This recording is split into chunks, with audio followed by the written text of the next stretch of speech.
Hey Lou, talk about your aggression, man, on the defensive side of the ball. Is that just being in the flow of the game, or is that something you focus on specifically this season? Elaborate on that for us. Just a different system. I just have clarity what spots I'm supposed to be in, what my job is, and just trying not to be a liability while I'm on the floor with the other guys on the defensive end, and just trying to help out. And when did you guys know that Kawhi hit his 10,000 point tonight? Is that at the end of the game? Somebody let you guys know during the game? Yeah, it was. They did an announcement during the game. Okay. All right. Thank you, Lou. Congrats on the win. Thank you. We'll go to Ohm.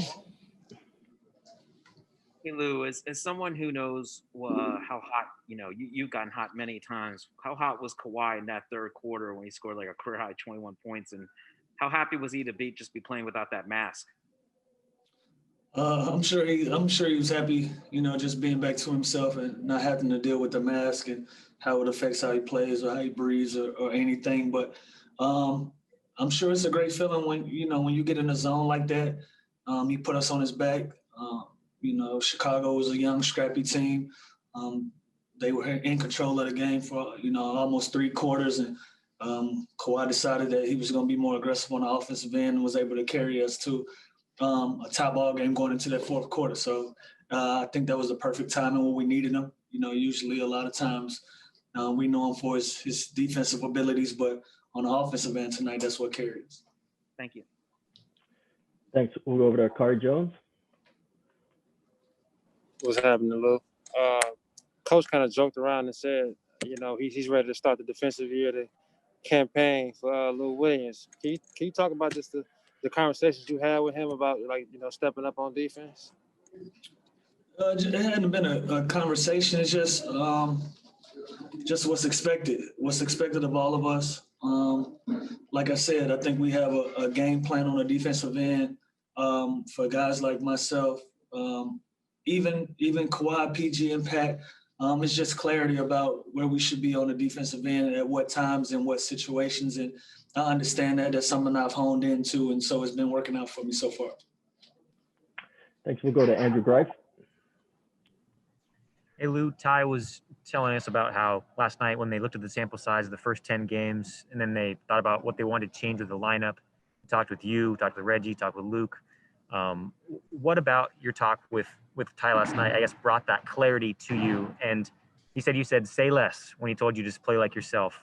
I guess how happy were to hear him say just play like you always have? Yeah, I was just trying to play within the system, trying to be a positive impact with the minutes that were allotted to me.